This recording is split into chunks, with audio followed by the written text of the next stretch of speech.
வணக்கம். நாட்டில சில விஷயம் நடக்கும்போது, என்னடா நடக்குது நாட்டிலன்னு நமக்கு தோணும். அப்படிப்பட்டது தாங்க நிதிஷ்குமார் வந்து முதலமைச்சர் பதவியிலேருந்து ராஜினாமா செஞ்சுட்டு, ஒரு மாநிலங்களவை எம்பியா சாதாரண ஒரு இடத்துக்கு போறது ஆச்சரியமா இருக்கு. கண்கட்டு வித்தையா இருக்கு. பீகார்ல பயங்கரமான சாணக்கியன்னா இந்த நிதிஷ்குமார் தான் சொல்லுவாங்க.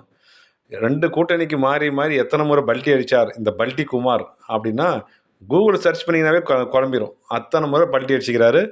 இவருடைய சுயநல காய் நகர்த்தல்கள் எப்பவுமே எதிர்ந்த காய்கள வெட்டியிருக்கு. இவர் தான் தொடர்ந்து 10 முறை முதலமைச்சரா இருந்தாரு. இந்த பல்டி குமார் ஃபேமஸான இவரு, இன்னைக்கு இவருடைய தயவுல தாங்க மத்திய அரசு ஆட்சியே நடக்குது. எல்லாம் என்ன நெனைச்சாங்கன்னா, படுத்த அரசியல்வாதி சாணக்கியரான இவர் பிஜேபி ஆட்டி வைப்பார்ன்னு நெனைச்சாங்க. என்ன கண்கட்டி வித்தைன்னு தெரியல, பொட்டி பாம்பா அடக்கி கிடக்கிறார் மனுஷன். பிஜேபி சொல்ற மாரிலாம் ஆடுறாரு.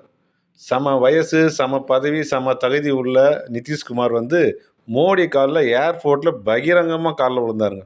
கால்ல விழுந்து வணங்குனாரு. எடப்பாடிக்கே வராத துணிச்சல் அது. அவரும் இதுவரைக்கும் பப்ளிக்கா கால்ல விழுந்ததில்ல மோடி கால்ல. இவர் விழுந்து வணங்கும்போது, என்னடா நடக்குது? எல்லாரும் கருக்குனாச்சு.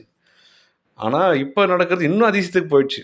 இவர் கண்ட்ரோல்ல மத்திய அரசு இருக்கும்போதே முதலமைச்சர் பதவி ராஜினாமா பண்ணி வச்சுட்டாங்கன்னா, எதிலயோ வசமா சிக்கியிருக்கிறாருன்னு தான் தோணுது. இந்தியா கூட்டணி பிதாமகனே நிதிஷ்குமார் தாங்க.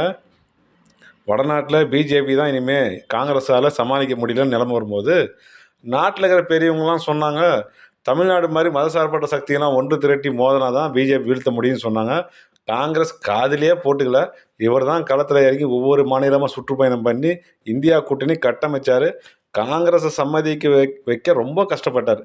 ஆனால் அவர் வீழ்த்தி எடுத்த இந்த அஸ்திரம் வந்து பாஜகவை வீழ்த்திடுச்சு.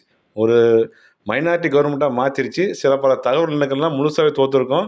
அந்த விஷயத்தில் பல்டி குமார் இந்தியா கூட்டணி விட்டு வெளியே போனாலும், அவர் ஆரம்பித்த இந்தியா கூட்டணி இன்றைக்கி பலமான கை கொடுக்குது. அது உண்மை தான்.